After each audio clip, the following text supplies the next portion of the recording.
Welcome in to the Wrestling Mat.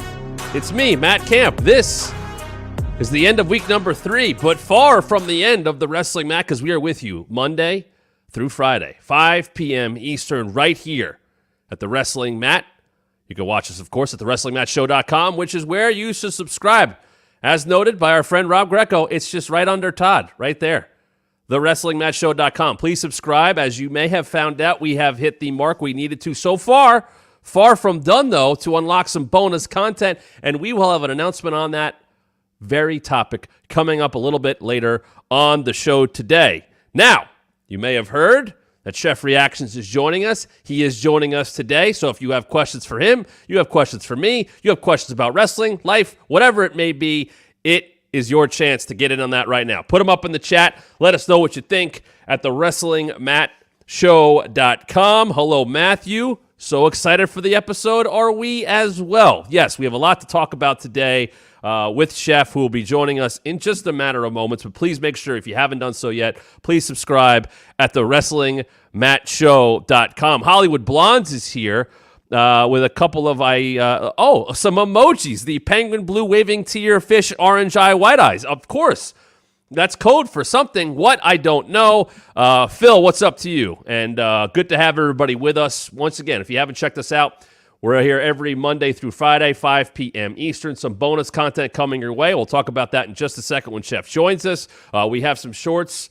A very fun one went up in the last day with myself and Dan Reichert talking about how Michael Hayes is the embodiment of pro wrestling and a human, and Undertaker doing YouTube face. Those shorts, past episodes, interviews with Dan Reichert from Giant Bomb, Joey Janela, and the GCW Commissioner Matt Cardona, all available right now at thewrestlingmatshow.com. But without further ado, we told you we have a guest. We told you he has a special announcement. We'll get to all that coming up here. Let's bring in my friend and someone you know from all over social media, especially if he's reviewed your attempts at cooking on the internet. Let's bring him in right now. Welcome in, Chef Reactions to the Wrestling Mat. Matt Camp, what the fuck is up, dude? I told you, could you wait 10 minutes? Can we get to the 10 minutes more? No. Coming in hot. I've been holding that in for however many streams we did with the WWE. That's how many times I was holding in saying fuck, shit, anything like that. I'm going to be on fire today, Matt. Okay. Well, that's why we have you here. That's why we're good friends, because we do talk that way. We just couldn't talk that Everybody way. talks that way. Well, yeah, you know what? Everybody does talk that way. Even the people you see that are squeaky clean on television and wrestling or not, they talk that way as well. We used to do that. We'll get into all that stuff that we used to do and what you do. First of all, thank you for joining us. We're excited to have you. A lot of people were very pumped up. A lot of people that you sent our way were watching the show and got to learn all about AEW and MJF yesterday. What are your thoughts? Let's throw you right into it. I know you're a WWE guy and have been. You're not a tribalism guy. I'm not. What do you see from AEW that you like?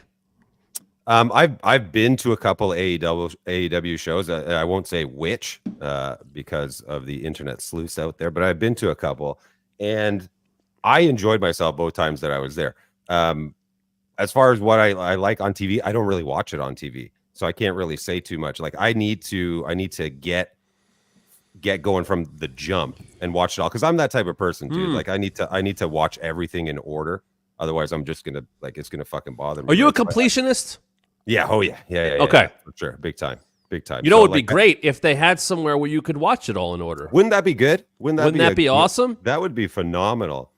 What a place if they could have. Yeah, such a no, thing. like, look, I'm familiar with the main players and kind of the main storylines just through social media and whatnot. Like, it's hard to avoid that kind of stuff. I do like MJF. I love a good shit talker, dude. Like it's one of the things that I love most about wrestling is someone's ability to just talk good shit. And I'm gonna guess you didn't see his promo 2 nights ago. Then no, why was it terrible? It's not his best. I like pure scumbag heel MJF, original flavor MJF. I don't think I talked about this. I worked on the indies with MJF long before he was signed anywhere, long before I was working for any major company. Him and I worked together for House of Hardcore, and he was the third for somebody, not even the second. He was the third for someone, Alex Reynolds, who's part of Dark Order in AEW. And then MJF came out with him, and I am completely... Oh, no. What's her name? She was in Ring of Honor. Real jacked. Oh, my God. Tom Green's going to be in here and probably tell me in a second. If you're blanking, oh, no, but I only because I just thought of her name, and she's just gone... Oh, she had a tattoo. She used to wrestle in GCW. I'm going to look this up. If I don't... Someone in the chat's going to tell me who it is. She was in Ring of Honor before AEW stuff, and that's gonna kill me. Dom, keep an eye on that. Someone please, because know that stuff bothers me. But he was the third. He barely wrestled. I think I called. Here's a match. I think I called MJ Maria Manic. Thank you, Tom Green, as always coming through. So it was Maria as the second to Alex, and MJF was like the third with them. And for whatever reason, Dreamer didn't put him in the ring that often, but a time he did, let me tell you this Matt classic I called. No pun intended. MJF versus Hornswoggle. I had the honor of calling that match. Shit. Yeah, exactly. Is that on YouTube somewhere? Is that? Oh no, that got lost to Flow Slam, I believe. Do you remember Flow Slam? Nope. Flow Slam was the attempt at the Indies to have a WWE network, and they charged more than the WWE network. And then it went on Twitch, and there was issues with Twitch. So it is, my indie career is like lost. It's a lost tape somewhere. I'd love to find it. But that MJF, the MJF that we saw at the beginning of AEW is the correct. That's probably MJF. The one that I was talking about. That's exactly what you're talking about. Yeah. Because again, now he's been doing like this Triple H 2002 cosplay kind of thing. I did see that. Chalkline makes a version of that jacket, actually. Probably would have been cheap. It would have been cheaper than what he wore. But I want to talk about kind of everything that you're doing. And for those that don't know, Chef has reacted to many different types of, would you say, cooking attempts? Yeah, well, look, they're either shit or they're the best cooking video you've ever seen in your life. There's no in between, is what I found on the internet. So, like, typically what I do is I get tagged a lot in the bullshit cooking videos where people are purposely doing things, to cause rage bait type stuff, right? And then every now and then I'll find a diamond in the rough and have a good recipe on there too. I like to maintain a certain semblance of balance, but like, let's be real, more people like me talking shit about the dumb stuff than they do about the good stuff. Which is also why people put up the dumb stuff, right? Yeah. Well, for the most part. I've been accused of that, of perpetuating all that bullshit, but I don't know. Well, we have you here to just say whatever you want, which is the nice part. That's what I like. That's what we want to do, and that's what we have. Let's talk about how you and I became friends through my fiance, who was just down here, who sometimes pops in the chat, but people don't know it. And she followed you first. And then she's like, hey, do you know this chef guy? And her and I watch TikToks together all the time. And last February, you went live on TikTok, and you were talking about Sammy and Roman. And I went, oh, he's a current fan, which is not, a little more typical now, but I was like, oh, he's a current fan. And you put up your first YouTube vlog of, I forgot where it was. Disney? Probably. I think Disney was the very first one that I did, yeah. You put that up, and then I retweeted it, and you're like, oh, wow. And then we found out we were fans of each other. And that's how things started with us. We just like, pretty much. We like each other. But we didn't know that, and we're buddies. Yeah, no, fuck, I can't believe it's been a year already. Over a year. Over a year. Yeah. It's I watched you obviously on the Bump and the Best Of on WWE. So it's like, and like all this internet shit is new to me, right? So I'm still a fan of all the people that I was a fan of before. Now I just have like access, and sometimes it's reciprocated. You know what I mean? So it's still very strange. So it was just cool to see. Somebody that I liked watching on TV. Fucking, you were fucking everywhere, dude. Like, and it just kind of morphed from there. And then we just, started shooting the shit, and here we are. We are. You gave us some food recommendations around the world because you're from parts unknown. Parts because unknown. that's a wrestling thing. That But I had told some of the people at WWE, I was like, hey, you know, this Chef Reactions guy, some people knew. And I said, oh, I'm friends with him. He's a big wrestling fan. It would be dumb not to do something with you. And you were starting to really take off. And another sector of the company, like, had reached out and told somebody I was working with, like, hey, do you know that Chef Reactions guy? And then he's like, hey, do you know that Chef? I was like, yeah. He's like, can you connect us? And that is how things started with Baron Corbin. Now, you and I talked about this beforehand. You are willing to kind of pull the curtain back. We do that on the show from time to time. Yeah. Look, the whole Baron Corbin thing was a work. There you go. Oh, no. Oh, no. Wrestling isn't real. No shit. It's a fucking story. No, seriously. You had put me in touch with the WWE, and I kind of had the idea because I'd seen Baron doing the cooking videos. So I'm like, here's an idea. This fucking guy. Jesus Christ.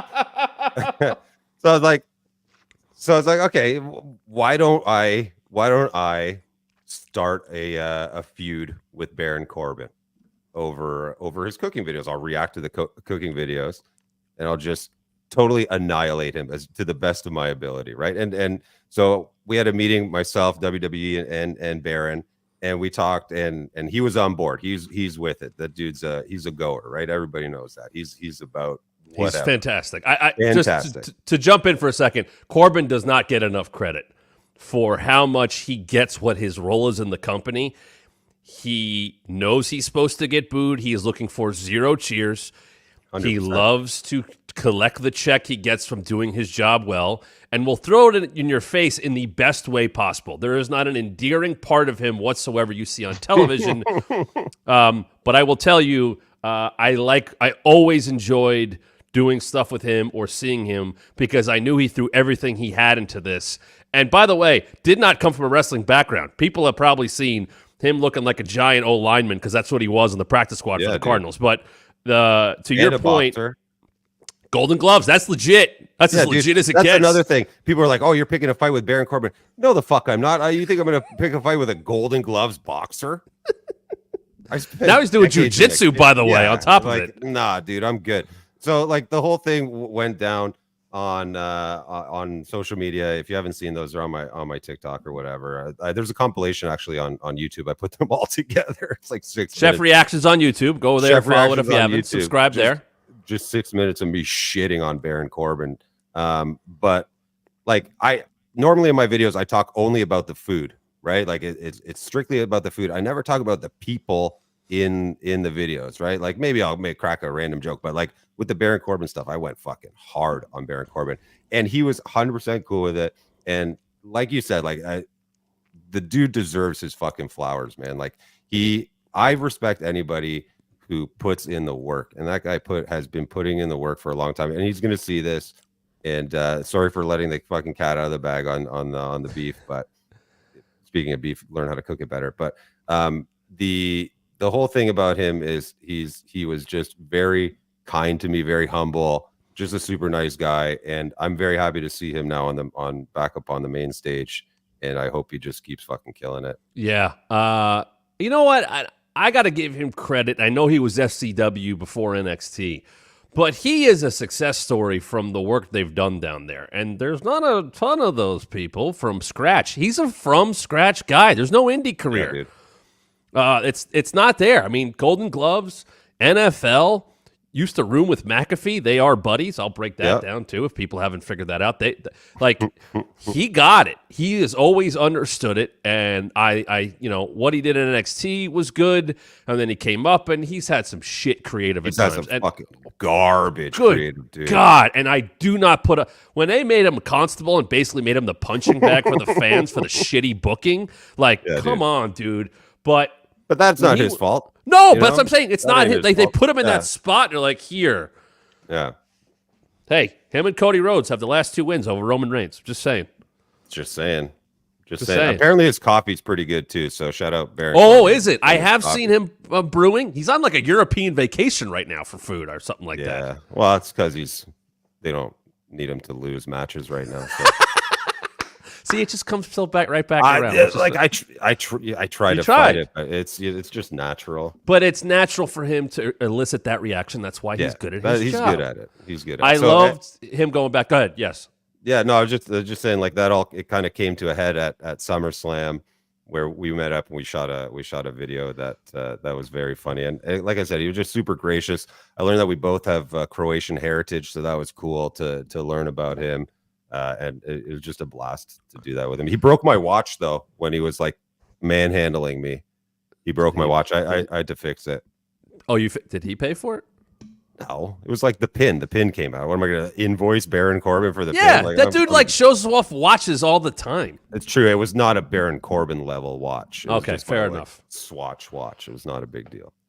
I was happy he went back to NXT. I could tell that it reinvigorated him. He got in really, really good shape, and I think he had some creative leeway down there. He had to try to carry Gable Stevenson through a pay-per-view match, and that bombed, and now that dude's somehow with the Buffalo Bills. But that, by the way, told you how bad Gable Stevenson was that Corbin got cheered. Yeah. Like, that crowd was like, no, we like him. We like that guy because we actually respect him. This dude's a lazy, terrible attitude guy. And I could probably say way worse than that because of everything I've heard about him. And I know there are other stories of his time in Minnesota. Unless you ever plan on coming face to face with him in public ever. No. As I said, when the tweet came out from Adam Schefter of Gable Stevenson signing with the Buffalo Bills, I said, "Oh, cool, he can go disappoint them now too." Oof. And everybody's like, "Ooh, that's." I was like, "No, it was the most obvious thing ever." Like that guy got paid a bunch of. Remember he got drafted to Raw a couple years ago, and then made 1 or 0 Raw appearances. How do you throw that opportunity away? I mean, it's happened fucking hundreds of times, though. You know what I mean? But he got, I'm sure, a nice number. He didn't get a developmental contract. I'll tell you that. Yeah, and I don't know that for sure, but good riddance. Nobody will miss that guy. I guarantee it. And Corbin did a good job with him, but Corbin having the run with Ilya, somebody mentioned Mello, Trick. Yeah, he was crushing it on NXT. Because of me, though, because I was making him popular on social media, so whatever. I was actually bummed that Corbin didn't have a SummerSlam match when you were there. I thought that was a very missed so was I, opportunity. and like I wanted him to put me through a table or some shit. Like I was game for whatever. For all literally the stuff for that whatever they do now. Why he was not thrown in that battle royal and have a spot with you? 100%, dude. Did not understand that. I was right at ringside. Like you had a massive following at the time. Shit, all right. yeah, well, let's get to when you did get used because you're a main eventer, brother. That's what we saw here. Main event of SummerSlam. This is Tribal Combat. That's right. Tribal Combat. Jey Uso, Roman Reigns, and this is late in the match, I believe, is when he goes up. He's about to splash. He's about to splash off the barrier onto the announce table. So he hops up and I'm instantly if the clip, people can see the clip. It's on my socials with permission from WWE, by the way. And we don't have that here, believe me. Yeah, but you can see it on mine. @Chef Reactions on all platforms. But so he gets up on the barrier and he reaches out and he watched me. I'm backing up. Because like I'm getting the fuck out of the way. Like I'm not trying to make sure. Like I'm not trying to make Jay slip or whatever. Like I'm not trying to injure anybody. Like I am backing up out of the way. And he like literally like I'll never forget this moment, dude. I will never forget this moment as long as I live. And actually, the funny part is, as it's happening, Cole on commentary it says twice in a row, "Remember this," and like that's in the video. And I will never fucking forget that moment. Like Jay, like in slow motion, he's like, "I need your help." Like that's how it like that's how it felt, dude. And wait, did he call you Oos though or no? No. That's a rite of passage. Maybe he did. I don't know, man. Like I was just like, what is happening to me right now? It was crazy. And then my phone just went like insane afterwards. Tom, put that picture up again just so I could show everybody that, if you could, please. Because the fact, like I was telling, I was like, hey, we need this for Chef today. And I was watching the show because I was like in our viewing room. We're going to do the bump post show. And I knew you were there. And you're like, oh, yeah, I'm sitting. And I saw you a couple times. And then I go, holy shit, Chef's helping Jay win the title. What the hell's going on? And then you didn't, because you didn't stop Jimmy. And if you had stopped Jimmy, everything would have been different, and the story would never have been finished. Yeah, that's true. But again, like I'm not trying to get no beef with Jimmy. So or Roman for that matter, or Solo, or definitely not Solo. So this is when you do the Bobby Heenan brain point, like not gonna do it. That's that big brain stuff. So yeah, that was top 5 moment in my life, probably. I'm not gonna lie, dude. That was like incredible. I still have the chairs right behind me from SummerSlam. Yeah, it was incredible.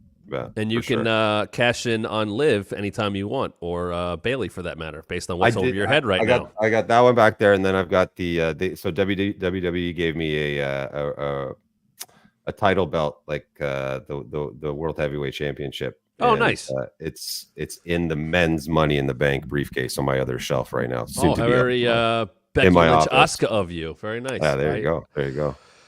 So, in addition to that, you and I have talked a lot about just how you got into wrestling and what you like. And if you do like wrestling like Chef and I do, you should subscribe to the WrestlingMatchShow.com because we love to keep the things coming this way. Because as I talk about that, someone who I also know is very popular on YouTube, you're a big Bischoff guy.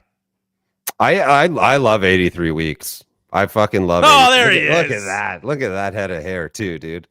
That might be it. That might be part of it because I've been going bald since I was like 17.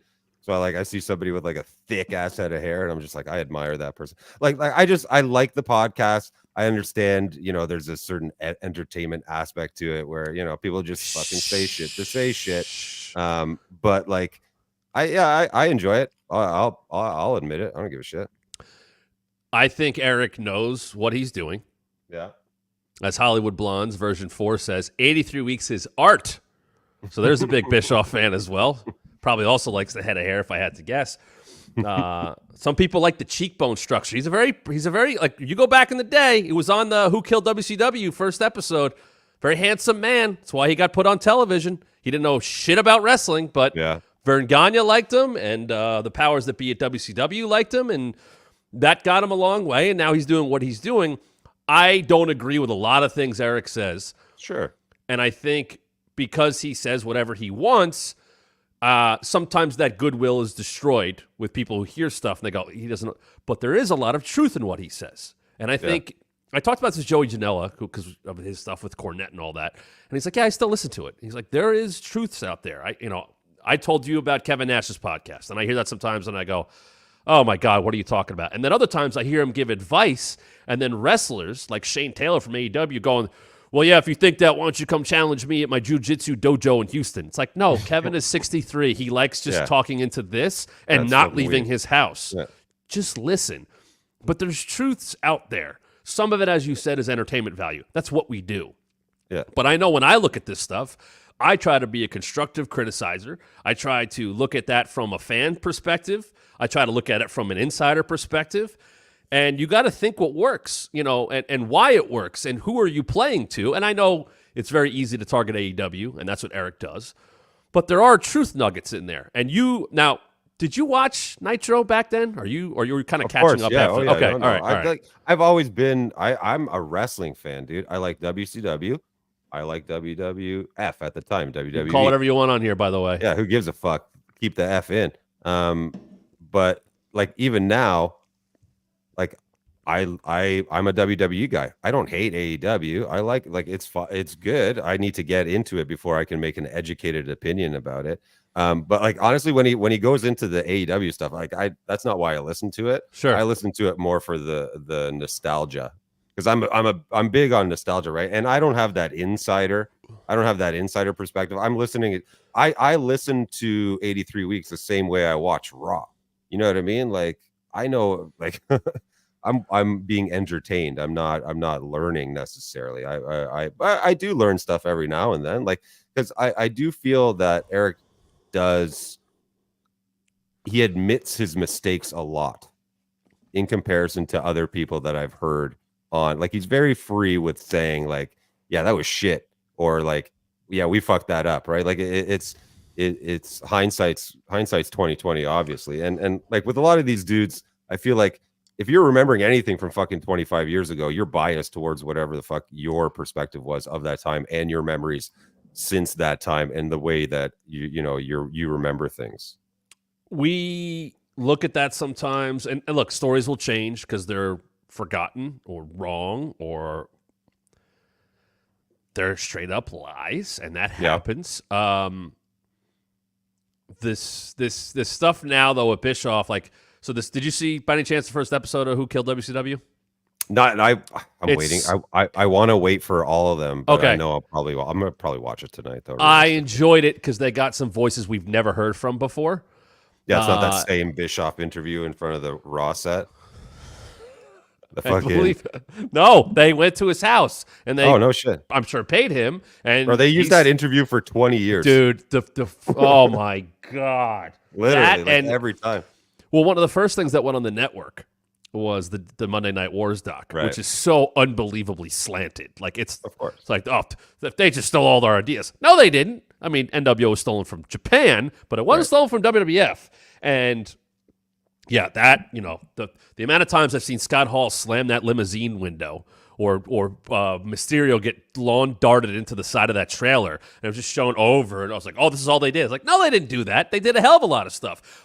I think Eric got lucky at times, but I also think he was a bit more innovative. He was ahead of the curve on some things. Now, I think we're seeing that actually happen again, if you could believe that.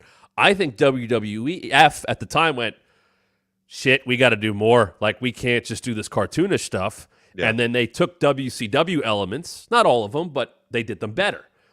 I actually think in the last year, since Triple H has taken over for AEW, and I'm not the only one that thinks this is not some like eureka moment for me. I think WWE has looked at some of the stuff AEW has done and go, we can do that and we can do it better. And now they are, and I think AEW is trying to be the opposite. And it's like, no, there's some things that always work in wrestling. And if they're done correctly, or there's some business elements like social media that, if you do them correctly, it's not copying, because people are like, oh my God, Mercedes Moné had a QR code. It's like, yeah, everybody uses those. Just because it's Uncle Howdy or was Bray Wyatt. But it's how you do things. But I think Eric, go ahead, dominated early on, at least, with some of that stuff. Yeah, I mean, I kind of get what you're saying, but like, if I see it kind of as WWE going back more to things that they did before versus borrowing from AEW, which is kind of not borrowing from the past, but you know what I mean? Like AEW is at least in my opinion, again, not educated on it because I don't watch a ton of it, but it's more like that old school, grittier presentation, right? You know what I mean? If it feels more like, it feels, I don't want to like maybe attitude era adjacent. You know what I mean? Like not necessarily, it's not trying to copy anything, but obviously it's influenced by the history. Tony Khan was a wrestling fan. Tony Khan grew up a wrestling fan. So obviously he's going to take influence from, WWE, WCW. He went to ECW arena. He was there. Exactly. Right. So there's always going to be elements of that. I do think that obviously now, since the old guard is gone at WWE, there's a noticeable shift in creative direction. And I think that might be the most the most prominent reason why is because they got the fucking trash the fuck out of there. You know what I mean? Well, that's a big part of it, no doubt about that, because they had to get the trash out of there, and they did. Not all. I'm not going to go further on that one because I'm not going to get myself in trouble. You ain't suing me, baby. No, that ain't going to happen. But I will say this. I think the little things are done better now in WWE. I think when you see someone on television, they're not on there randomly. Right. There's no random matches. Yeah, they'll live in the background even, right? Little stuff. That's little extra. Stuff like that. I don't even need that, but I'll take that. Yeah. But if you're on right now, it's not random. No one's filling up. It may not all work, but you get a chance. Like, I know Vince didn't like Gunther. Like, it was a miracle that he made it.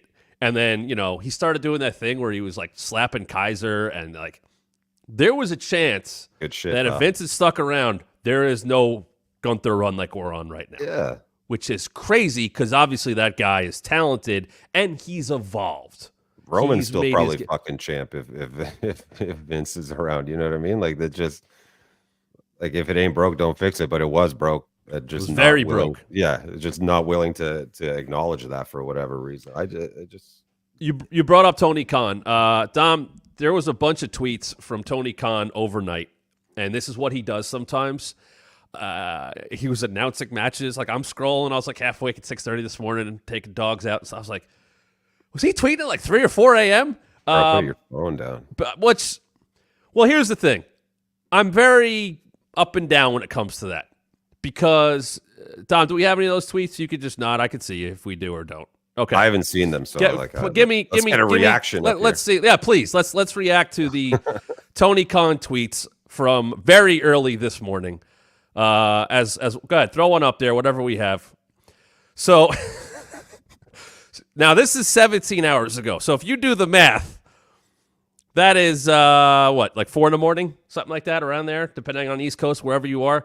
He tweets this: I book wrestling for the sickos because that's what I am and that's who I care about, which is also a paraphrase from Tommy Boy. And I appreciate that. Tony is a wrestling fan first and foremost. He happens to have a lot of money. Speaking of Tommy Boy, his dad is very rich because of the car bumpers on like every car in the entire world. Did you know really? That? Yes. No, I don't know a ton of. Probably better off. Tony Khan. Yeah. Shad Khan has the patent, I believe, on car bumpers that are on many, many, many cars. Oh, shit. Yes. And that is why that company or that family has the money they have to own Fulham and to own the Jaguars and for Tony to own AEW. And Tony does put the work in. People are very much like, his dad just gives him the money. Like, no, that guy works his ass off, probably to his detriment. But he put that tweet up, and admittedly, I have not checked the reaction to it. I wanted us to kind of just see that and go like, if you saw that and think of where he is in the world, what's your reaction to seeing Tony Khan tweet in the middle of the night something like that? I mean, like, there should be like your Twitter account should lock after midnight. Like, you shouldn't be allowed to fucking like. I'm not just Tony Khan. I just mean in general. Like, nothing. No good thoughts come out of anyone's brain post midnight. So like other than that, like that's a wrestling fan statement to make, though, right? Like that's a. But I appreciated that. I did, at least. Yeah.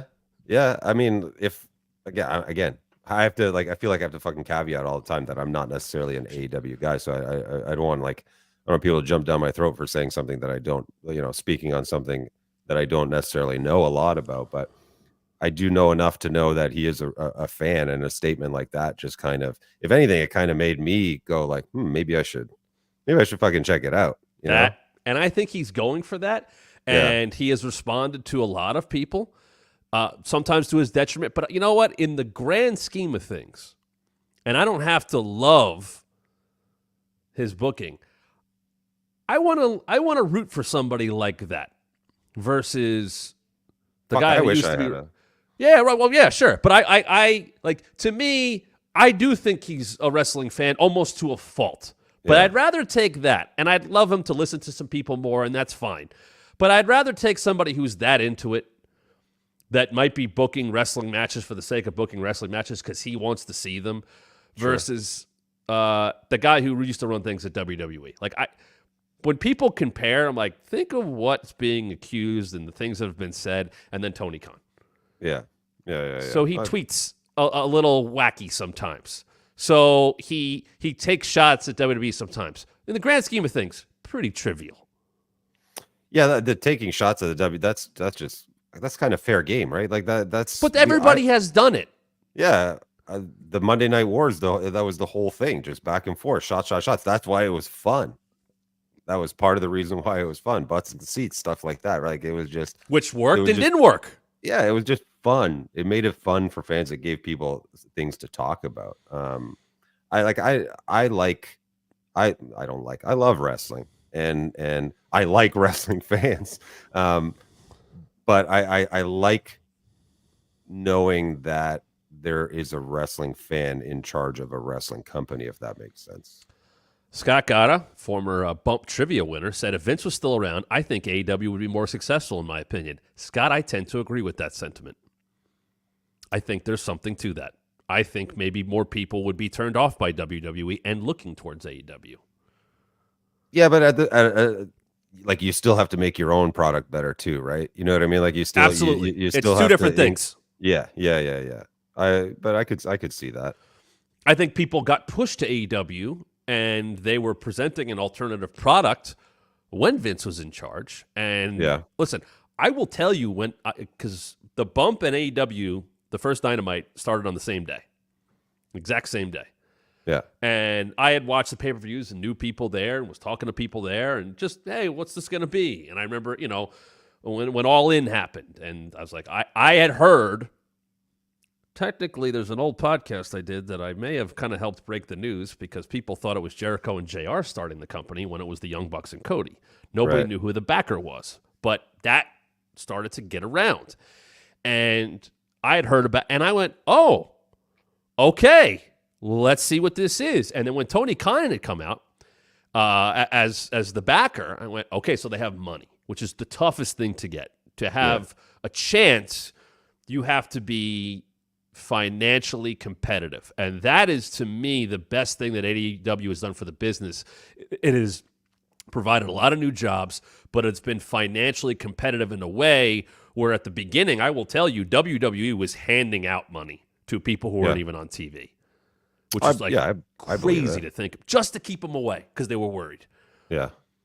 And that calmed down, but it still opened the door for people to go there because it was feasible. You could make a real strong living working, and you could be on television. And that's why, John Moxley had somewhere to go, and Chris Jericho had somewhere to go, and Miro had somewhere to go, and Adam Cole, who if he had Twitch, who knows? If he was allowed to do Twitch, Adam Cole might never end up in AEW. But because they blocked the third-party stuff at the time, off he went. And that's allowed for a lot. It's why Drew McIntyre had some negotiating power at the beginning of the year. It's why Chad Gable might have that right now. Because there's somewhere else to go to make a strong living. Everybody should be rooting for that. If you don't like the booking, that's okay. But don't root against it because that's just foolish to me. And then we get back to 2002. Yeah, no, that's kind of the whole tribalism thing just doesn't make sense to me because it's like if you like wrestling, what's wrong with more wrestling? You know what I mean? Like it's just more options to watch, just more stuff to consume. It's just more wrestling, which is good. But again, let me just take a second here. Yes. Tony Khan, if you're listening to this, hi, I'm Chef Reactions. It's 2024. You got a fucking boatload of money, yeah?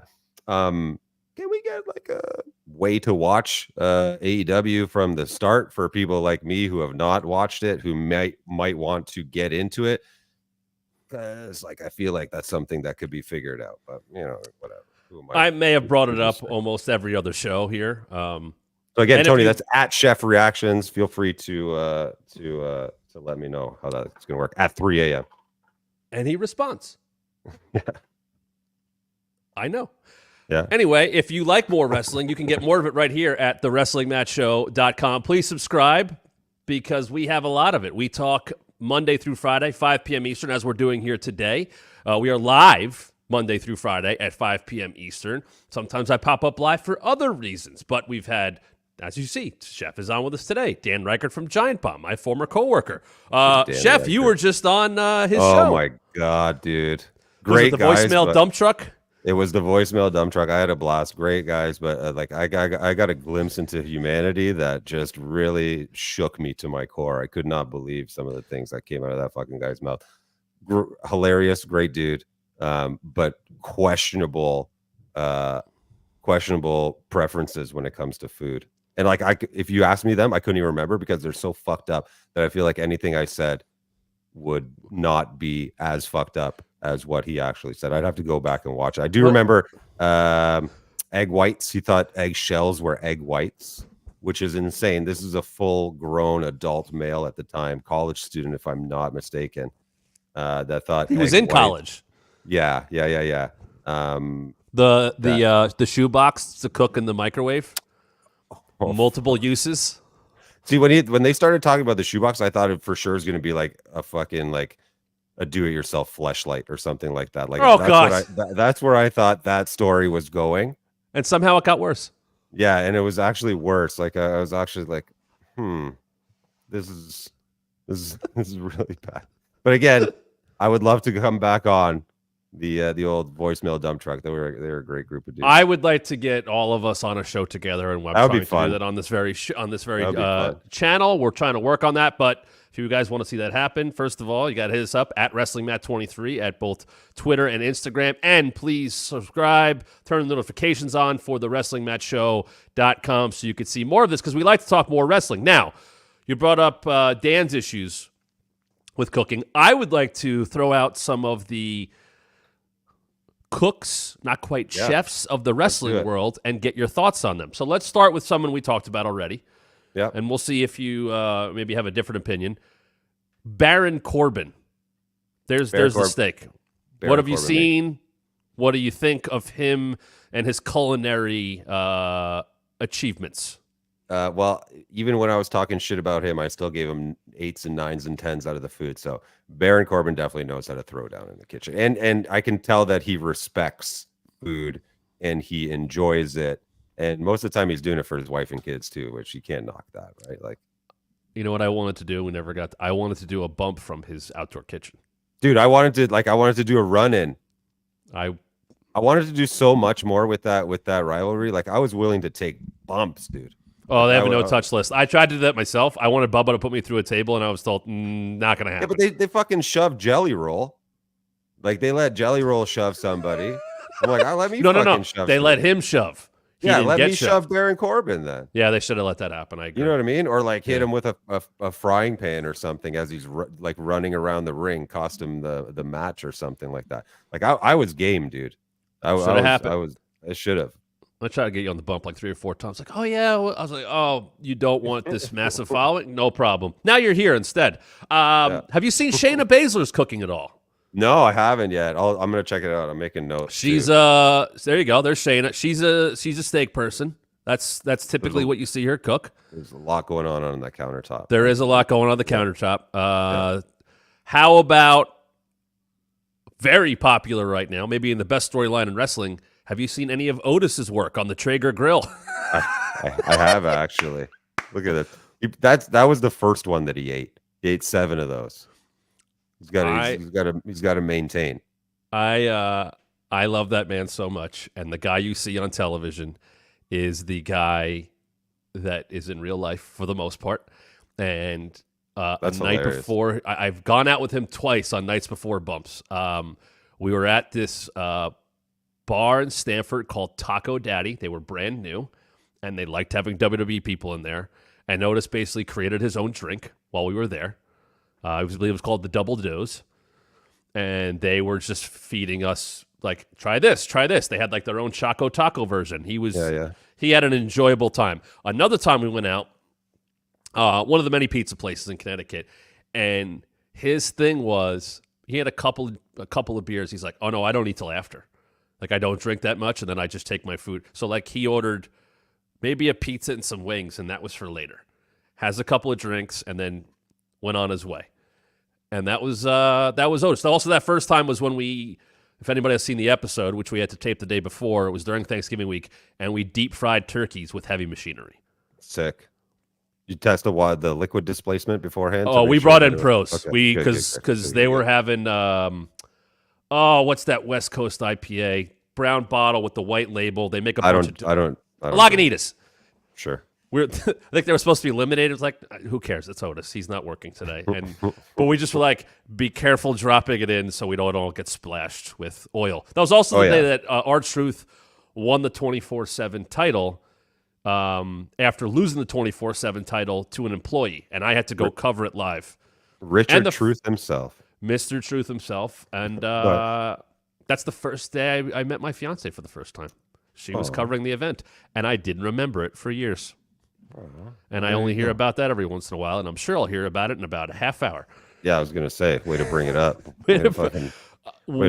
rip that Band-Aid off. Huh? I know, but it's a nice day, and I covered multiple 24/7 title changes. Then Truth did a run-in from down the street to hang out with us. One more. Yeah. I think you know her. She has her own cookbook. Renee Paquette. Renee is one of my favorite people on this earth. Like, I'm not going to pretend like I know her, like we're friends, but we've become friendly over the course of the last couple years. She follows me. We follow each other, and I've been a fan of Renee ever since, like Divas and stuff like that. Renee cooks great food. She's cooking for Nora. She's cooking for John. Renee is the best. And if anybody that wrestles at AEW watches this, one time I met Renee at a show and messaged me directly. I dropped off a shitload of donuts for them, and I just left. I couldn't stay for the show, but I just dropped off an ass load of donuts for the wrestlers. And I saw Tony Schiavone, but I couldn't say hi. I was starstruck. Yeah, that's okay. But yes, Renee gave me tips on a turkey chili once that I was having some issues with the liquidity of it. She gave me a little heads up on how to fix that, which I appreciated. But a great person. I did like Renee's last 2 appearances in WWE. She was on an In Your House watch along. Yeah. When In Your House came back, the Charlotte Io Rhea match, and Todd was at that one. And then she did her like exit interview on the bump, and then she was gone. That sounds about right. And she was super nice. So the funny thing is, my wife and I have been rewatching Divas, and we're on like season 6 right now. And like Renee has everybody over to her and John's place in Vegas, and she's putting a salmon on the grill, and she fucked that salmon up so bad. And I messaged her and I go, "You fucked that salmon up so bad."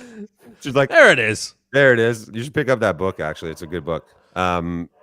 She goes, "Look, I was half in the bag, and John was not happy to have fucking people in the house, so you can't blame me for it." But she is a very sweet person, very talented. Love her podcast. I've been a fan of Renee's for years and years. So shout out Renee, if you see this. I love Renee. Scott Gotta, not gonna lie, I cried watching the bump episode with Renee. I was extremely emotional when she left, and I didn't know her that well. I was like super bummed. I didn't get to work with her. I'd always heard good things.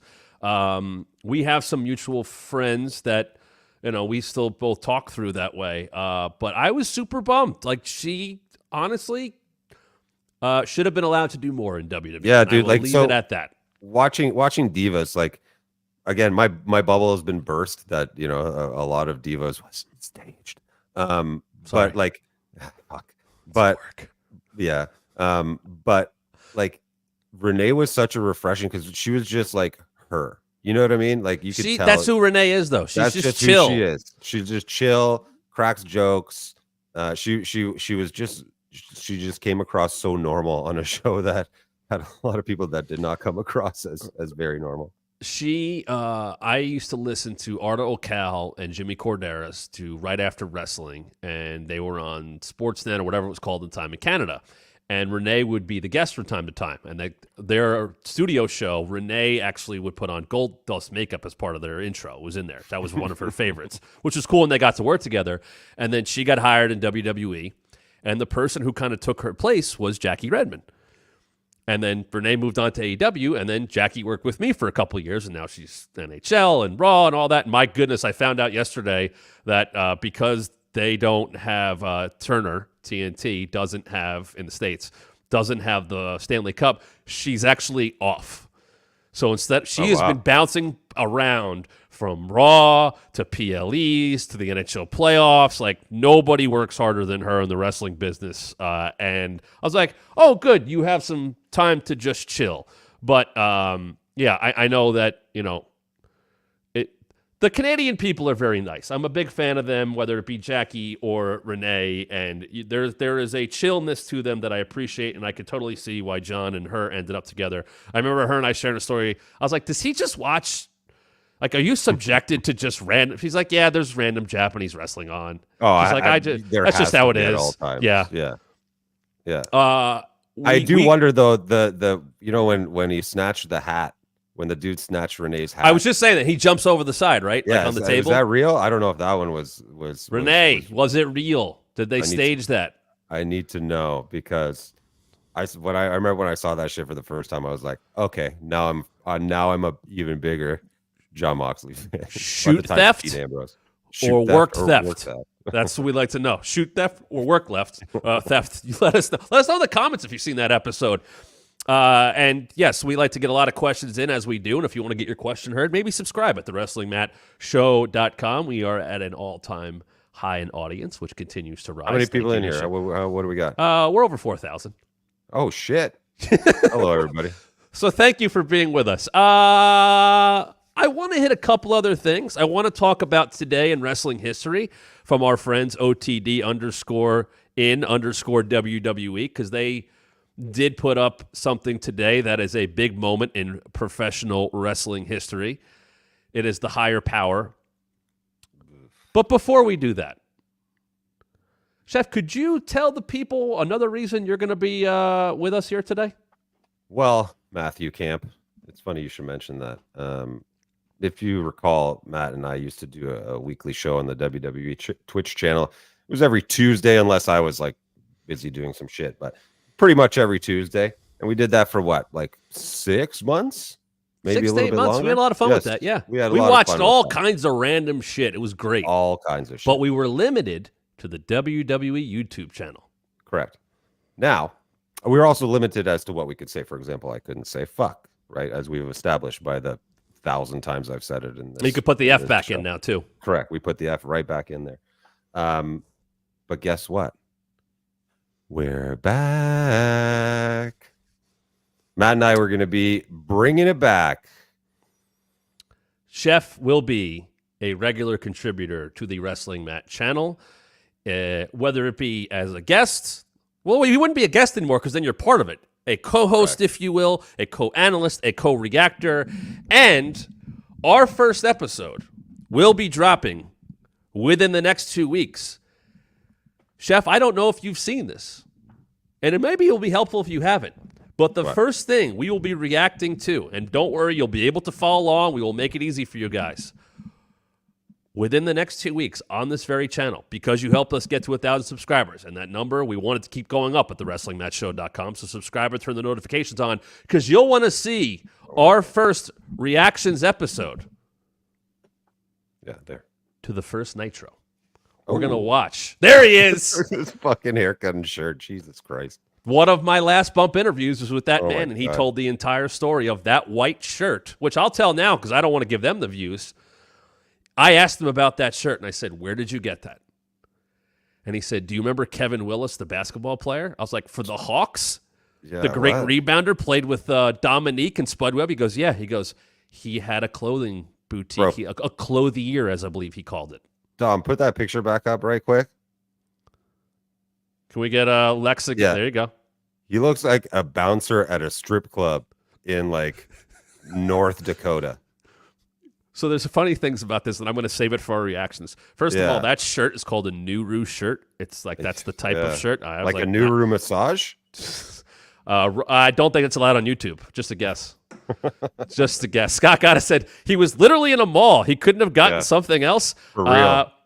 Believe me, because I've watched that episode a few times, we will have a couple of things clothing-wise to react to, but that will be our first reactions episode, is the first Nitro. It's about 45 minutes in length because it's a 1-hour show.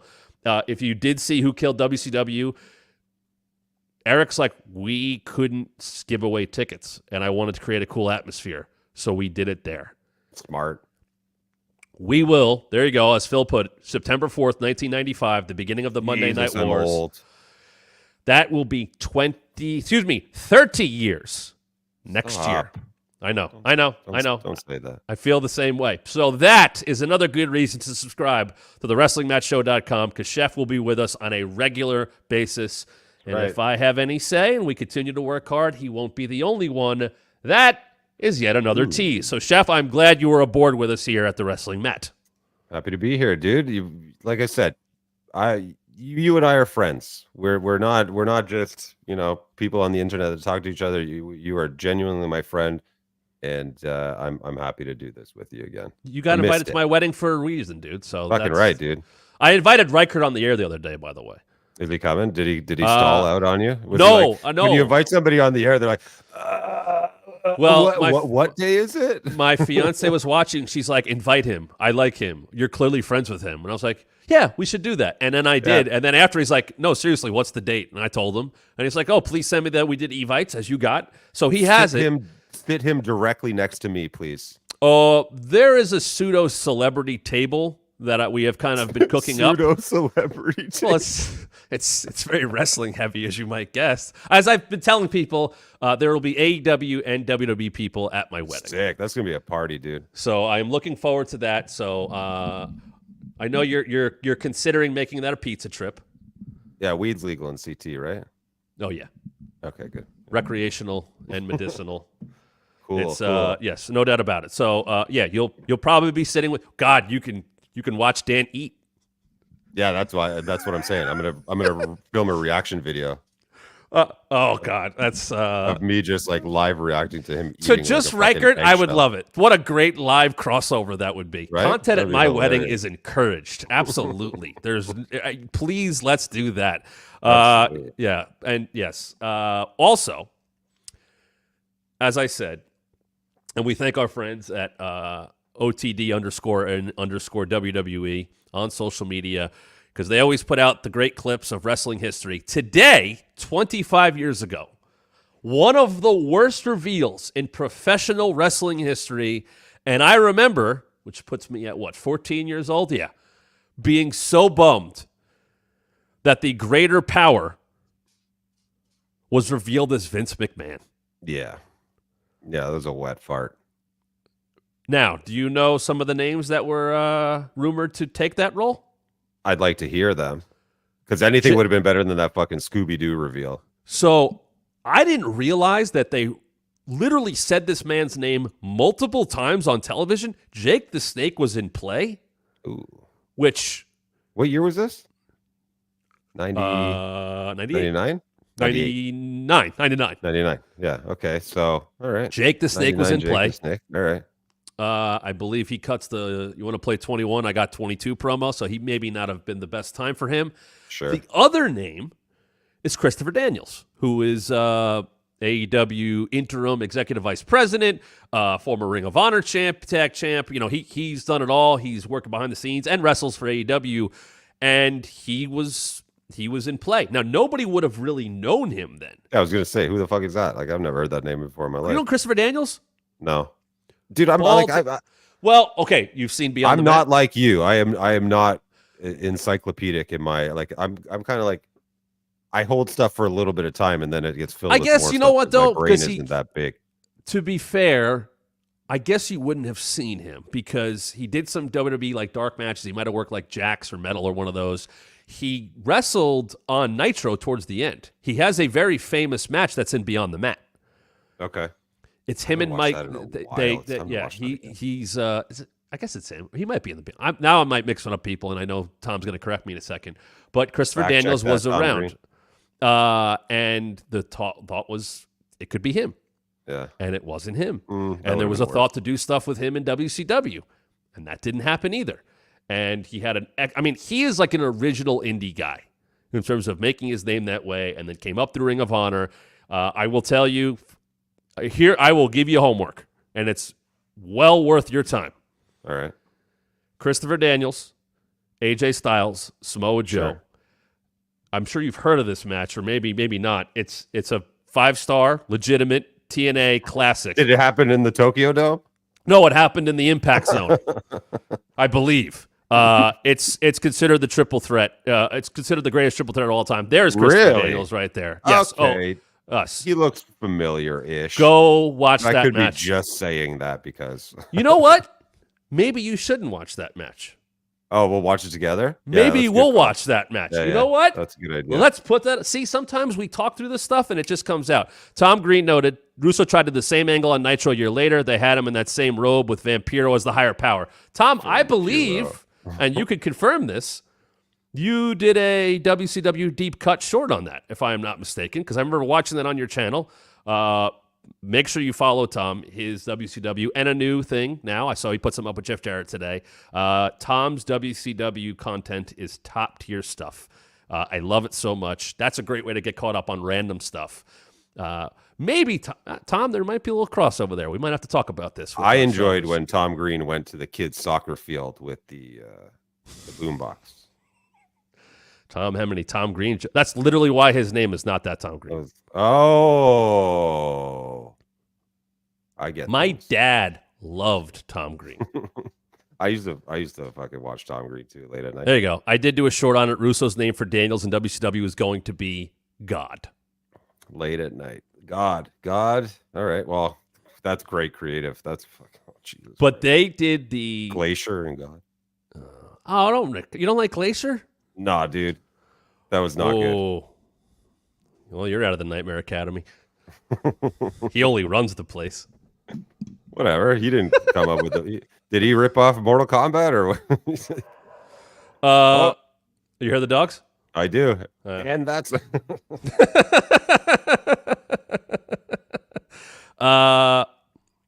should I read this live? I should read this live. Let me see. Oh boy.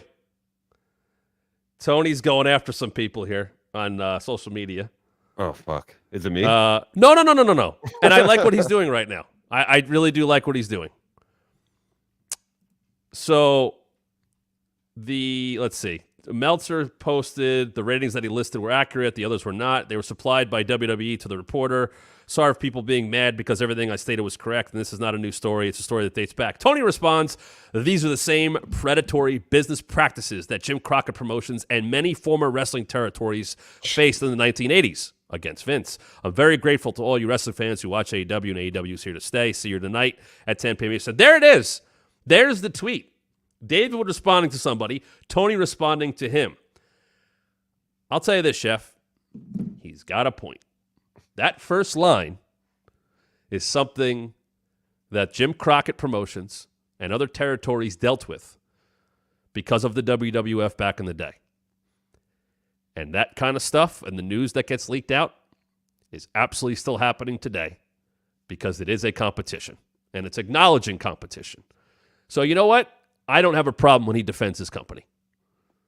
You got to defend what you do. Like you got to defend what you do. I would be disappointed if somebody didn't defend their company. Right. But that goes both ways, though. You know what I mean? It does. Like I like who, if it were me, I would defend my shit. And he's doing that, and I appreciate that he cares for his company. Maybe not at 3 o'clock in the morning, but I would still do it. This was in the middle of the late afternoon here today. This just happened. Live breaking news. I believe this was tweeted in the last. We're just reading tweets here, but yes, it was in the last 20 minutes. There you go. Oh, there you go. 5:52 p.m. Eastern. So 10 minutes ago. So yeah, there you go. Good job by Dom getting that up. I do want to go back, and I know I tend to jump around stuff. The higher power thing was supposed to be Vince. Do you remember what happens right after that? No, I don't remember what happened 2 weeks ago, dude. Like I'd have to go back and watch it. There's two good things that happened. Number one, I did like the swerve because Shane's out there talking about it, and there's the all right, that's enough. Jesus. Enough. Get it away. All the pictures. Dom, dude. take it down, please. Jesus oh Christ, nightmare fuel for so many people. That gets revealed. But right before that, the hood's over his head. Now, the higher power shows himself to Austin a week prior, not revealed. And Austin, like, what? Right. Then they have the cloak come out, and they lead him out, blah, blah, blah. And Shane's in there with the whole corporate ministry and Triple H in his latex pants and that weird vampire thing he was doing at the time. And he was very a lost soul, it felt like. And Shane's like going through it, and this person is the way he describes it, though, is very like, oh, that sounds like real life, the way he's describing this person. And then he's like, I want one more person to come out here and see this. And he refers to his dad as Vince because Shane was a heel at the time and running the corporate ministry. And Vince is, for some reason, in a tank top going, I think I'm good right here. I'm just as close as I need to be. So they definitely, like, there was the subtle hint, right, and then it's revealed, and he's there, and it's Vince. And it's me, Austin. And it's one of JR's best lines of all time. And he flipped the thing over. Oh, son of a bitch. And it's such a good line because he's so the voice of the fan. So then Linda and Stephanie come out. And Linda, who is as monotone and as boring as it gets, for some reason, it worked with this promo. And you're funny when you's awful. And that's debatable. She gets well, she is. She gets out there and she's. I meant me, not her. No, you're great. She's the worst. So she gets out there and she does this thing. I think we should change a tire in the workplace. And she's dropping these stone cold hints. And then she's like, I've resigned as CEO of this company. But before I left, I put in my replacement. And the glass hits, and it's the complete opposite reaction to Vince, which was groans. And the place loses their shit because it's Austin. Yeah. And he comes out with the tie over the 316 jersey. And he just starts running through, we're not going to do this anymore. And he puts Vince in a Lions Den match and all this stuff. But there's a great set of vignettes that happen, I think, the next week, which I'm sure will be up at OTD_in_WWE, where Vince goes to Titan Towers. And he goes to Vince's office, and Vince has 3 assistants. One of the assistants, the one at the end who asks what kind of drink he wants, did makeup there for nearly 30 years and used to do my makeup for Raw Talk and SmackDown Lowdown. She's one of the assistants in it. And I told her, I was like, is this you? She's like, oh, yeah, I'm in a couple of those things. I did something with this and this. And I went, oh, my God. And so that was like a cool connection. I was like, I watched this when I was 14, and now I'm in your makeup chair. It's got to be a trip. Dude, next time we do this, I have some questions. I have some questions for you. You asked me the questions this time. I have some questions for you next time. Do you want to save them, or you don't want to do any right now? No, we'll save them. We're going to save them for next time. Yeah. That is another tease there, folks. So you're going to be back. You're going to be a regular contributor here at the Wrestling Mat. So if you like Chef, if you like what we have done in the past, we're going to do a lot more of it. We don't have any censors. We don't have any things that we can't say. We also can watch pretty much anything we want. We're always going to put links up to anything we watch. You can kind of follow along with us. I know some people, I watched and listened to shows where I didn't watch it. I just enjoyed the commentary because I knew what we were watching. But we will always have a way for you guys to watch along with us. We'll do the 3, 2, 1 countdown. But we're going to watch the first Nitro. And I will tell you right now, that episode will be up here at the Wrestling Mat. Subscribe to the WrestlingMatShow.com. There it is. Do that right now. Turn the notifications on. You don't know when it's going to pop up, but we are going to be doing the first Nitro in the Mall of America. And as Rob Page noted, and I want to go back to this here for a second because I knew about this and I want to go to this. He said, nope, wrong one. Let's see. There it is. Wait, go to that one. Field trip to the Mall of America? And now my local indie promotion, First Wrestling, sells out all 4 levels of the mall once a year. Rob, am I correct? They've done 2 of them now? I believe that is the case, but they run in the same spot. I've never been to the Mall of America. I want to go. I don't know why malls wrestling venues might be a whole thing we can react to. Oh, yeah, that'd be sick. I miss Nitro Club La Vila. Oh my God! Or the Nitro parties. With Lee Marshall calling in from the road or sending Sabisco out there, whoever. They would go to some random frat house somewhere. We're at. But weird wrestling venues, stuff that cool. I was so pushing. Nobody cared when the pandemic was going on and WWE was trying to find somewhere for summer, and I was like, do it on a boat. Do it on a beach. Do it. Why not? Who cares? And I do wonder if the aesthetic is different now, but it was that doesn't look right. It's no, one of the coolest things you ever did was have Lex Luger slam Yokozuna on the Intrepid on July 4th, 1993. You set up a whole angle cool, because they were there. And you go to a beach. When even the Jericho Cruise, when AEW did stuff from there, it looked cool. That has to happen. Club La Vila, Spring Break, the beach. You and I watched Road Wild on an old reaction show. Yeah.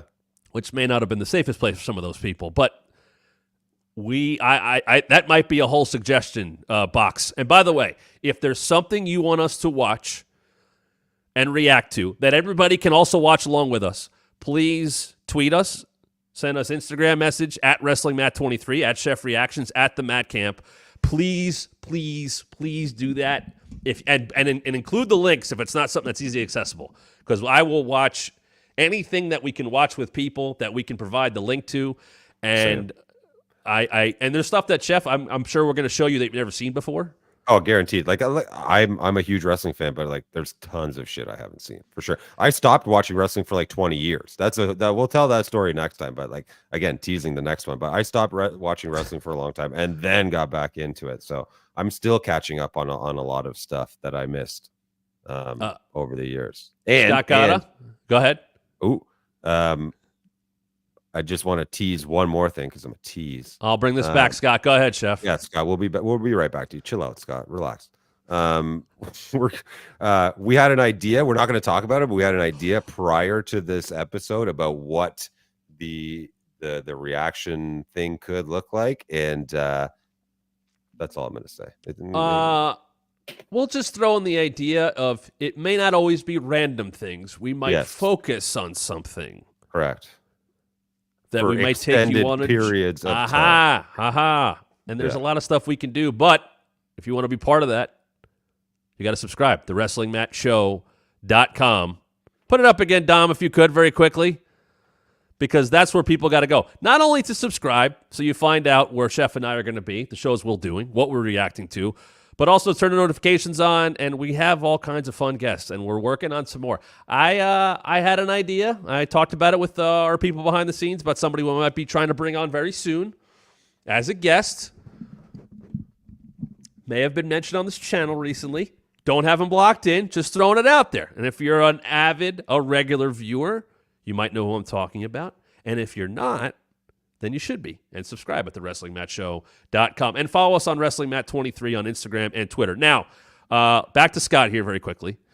Did the bachelor party already happen? It should be at one of those unique night show locations.